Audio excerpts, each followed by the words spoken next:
जय श्री राधा कृष्ण।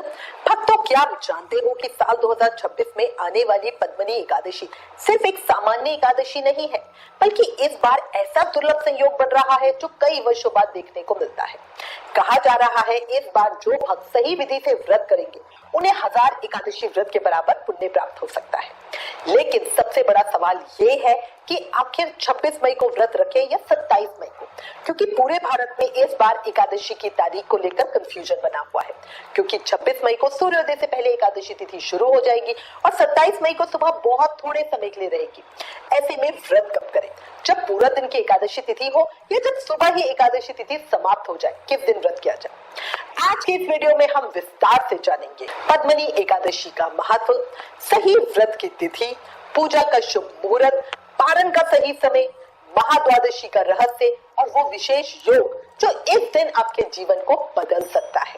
तो वीडियो को अंत तक जरूर देखिएगा, क्योंकि बीच में मैं आपको एक ऐसी बात बताऊंगी जिसे जानने के बाद आप शायद कभी भी एकादशी का पारण देर से नहीं करोगे।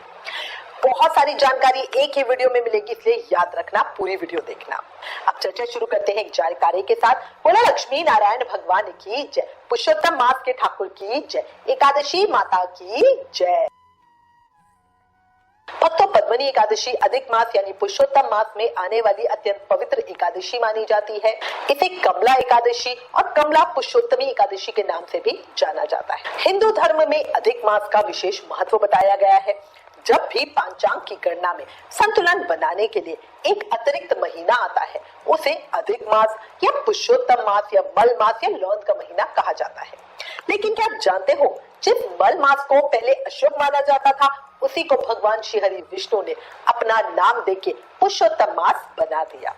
इसीलिए इस पूरे महीने में भगवान विष्णु की पूजा, दान, जप, तप और व्रत का फल कई गुना होकर हमें मिलता है। और जब इसी पुरुषोत्तम मास में पद्मनी एकादशी आती है, तो इसका महत्व तो और भी कई गुना अधिक बढ़ जाता है। शास्त्रों में कहा गया है कि जो व्यक्ति श्रद्धा और नियम से पद्मनी एकादशी का व्रत करता है, उसके इस जन्म और पूर्व जन्मों के सभी पाप नष्ट हो जाते हैं, मन और आत्मा शुद्ध हो जाती है, घर में सुख समृद्धि आती है और मृत्यु के बाद मोक्ष की प्राप्ति होती है। यही कारण है लाखों श्रद्धालु इस एकादशी का इंतजार करते हैं और सभी इस एकादशी का व्रत करते हैं, चाहे वैसे अन्य एकादशी का व्रत करते हो या नहीं। अधिक मास की दोनों एकादशियों का व्रत हर किसी को जरूर ही करना चाहिए। तो भक्तों, इस बार 2026 की पद्मनी एकादशी में एक ऐसा शुभ संयोग बन रहा है जिससे हर भक्त को कंफ्यूजन में डाल दिया है। आखिर व्रत 26 मई को रखें या 27 मई को? अब चलिए इसका पूरा सच जानते हैं। भक्तों, इस साल अधिक मास का संयोग ज्येष्ठ मास के साथ हुआ है और यही कारण है कि इस बार पद्मनी एकादशी की तिथि 24 घंटे से ज्यादा समय तक रहने वाली है। पांचांग के अनुसार एकादशी तिथि 26 मई 2026 को सुबह 5:10 पे शुरू होगी और 27 मई 2026 को सुबह 6:21 पे समाप्त होगी, यानी दोनों दिन एकादशी तिथि रहेगी। अब यही से कंफ्यूजन शुरू हो रहा है। कई लोग 26 मई को व्रत रखेंगे, तो वही अधिकतर वैष्णव और बड़े धार्मिक संस्थान 27 मई को ही व्रत रखेंगे। लेकिन आखिर ऐसा क्यों? तो देखिए, हिंदू धर्म में व्रत और पर्व का निर्णय केवल तिथि से नहीं बल्कि सूर्योदय काल में से किया जाता है। 27 मई को सूर्योदय के समय एकादशी तिथि विद्यमान रहेगी। साथ ही इस दिन उन्मीलनी महाद्वादशी योग भी बन रहा है। अब आप सोच रहे होंगे कि ये उन्मीलनी महाद्वादशी योग है क्या? तो देखिए, इसे सरल भाषा में आपको समझाती हूँ। धर्म सिंधु और निर्णय सिंधु जैसे जो हमारे प्राचीन ग्रंथ है, उनके अनुसार जब एकादशी तिथि बढ़ जाती है और अगले दिन सूर्योदय तक बनी रहती है, तो उस स्थिति में जो द्वादशी एकादशी से युक्त होती है, उसे ही उन्मीलनी महाद्वादशी कहा जाता है। नारद पुराण और बृहद नारदीय पुराण में भी इसका उल्लेख मिलता है। शास्त्रों के अनुसार अगर अरुणोदय काल में एकादशी तिथि दशमी से प्रभावित हो और अगले दिन भी कुछ समय तक बनी रहे, तो पहले दिन की एकादशी छोड़कर दूसरे दिन महाद्वादशी में व्रत करना श्रेष्ठ होता है। और सबसे खास बात, उन्मीलनी महाद्वादशी का व्रत करने से 1000 राजसूय यज्ञ करने के बराबर पुण्य फल प्राप्त होता है। अब इससे आप समझ ही गए होंगे कि इस बार 27 मई का महत्व कितना अधिक बढ़ा हुआ है। इसलिए भारत के ज्यादातर बड़े मंदिरों और धार्मिक स्थलों पर 27 मई को ही एकादशी व्रत रखा जाएगा। तो भक्तों, कल्पना कीजिए एक ऐसा दिन जब सिर्फ एक व्रत करने से हजारों यज्ञ का पुण्य फल प्राप्त हो जाए तो कैसा होगा। और यही कारण है कि इस बार की पद्मनी एकादशी को बेहद दुर्लभ और चमत्कारी कहा जा रहा है। अब कई लोग ये भी पूछ रहे हैं कि क्या हम 26 और 27 दोनों दिन का व्रत करें, तो नहीं, इसकी जरूरत नहीं है, क्योंकि 26 को दशमी युक्त एकादशी है तो उत्तम है 27 को ही व्रत करना।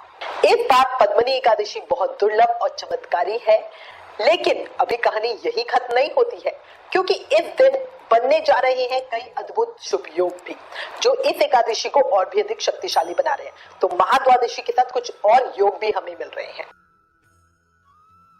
तो भक्तों, 27 मई 2026 को पद्मनी एकादशी पर कई शुभ योग बन रहे हैं। इस दिन रवि योग, सर्वसिद्ध योग और व्यतिपात योग का विशेष संयोग बन रहा है। सर्वसिद्ध योग और रवि योग सुबह 5:25 से शुरू होकर अगले दिन सुबह 5:56 तक रहने वाला है। ज्योतिष शास्त्र में इन योगों को अत्यंत शुभ माना जा रहा है। ऐसा कहा जाता है कि इन योगों में किया गया जप, तप, दान और पूजा कई गुना फल देते हैं। इसके अलावा व्यतिपात योग 28 मई को सुबह 3:25 तक रहेगा। नक्षत्र की बात करूं तो सुबह 5:56 तक हस्त नक्षत्र रहेगा। उसके बाद चित्रा नक्षत्र प्रारंभ हो जाएगा। तो भक्तों, जब एक ही दिन में एकादशी, महाद्वादशी, रवि योग, सर्वसिद्ध योग और पुरुषोत्तम मास का संयोग बने तो उस दिन का आध्यात्मिक प्रभाव कितना अद्भुत होगा, ये आप स्वयं सोच सकते हो। अब सबसे जरूरी बात, इस दिन पूजा का सही समय क्या है, क्योंकि कई लोग व्रत तो रख लेते हैं लेकिन पूजा का सही मुहूर्त नहीं जानते, और यही गलती हो भी जाती है कि वो पूजा किसी अशुभ मुहूर्त में कर लेते हैं। भक्तों, पद्मनी एकादशी के दिन ब्रह्म मुहूर्त सुबह 4:03 से 4:44 तक रहेगा। अब बात करते हैं पूजा के शुभ मुहूर्त की, तो लाभ उन्नति मुहूर्त सुबह 5:25 AM से 7:08 AM तक रहेगा। अमृत सर्वोत्तम मुहूर्त सुबह 7:08 AM से 8:52 AM तक रहेगा। शुभ उत्तम मुहूर्त सुबह 10:35 AM से दोपहर में 12:18 PM तक रहेगा। इन समयों में पूजा करना सबसे श्रेष्ठ माना जा रहा है। अभिजीत मुहूर्त इस दिन नहीं है। अब भक्तों, एक और बात जिसको लेकर लोग डर रहे हैं वो है भद्रा। 27 मई को सुबह भद्रा रहेगी, लेकिन एक खास बात ध्यान दो, ये भद्रा स्वर्गलोक की है और स्वर्गलोक की भद्रा का प्रभाव धरती पे नहीं होता, इसलिए इस दिन पूजा और व्रत करने में कोई भी बाधा नहीं है। भक्तों, अब मैं आपको बताने जा रही हूँ वो बात जिसे जानना हर व्रती के लिए बहुत बहुत बहुत जरूरी है।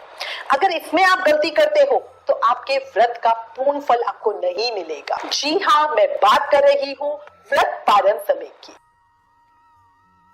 देखो भक्तों, कई लोग पूरी श्रद्धा से एकादशी का व्रत तो रखते हैं लेकिन पारण सही समय पे नहीं करते, और शास्त्रों में इसे गंभीर गलती कहा गया है।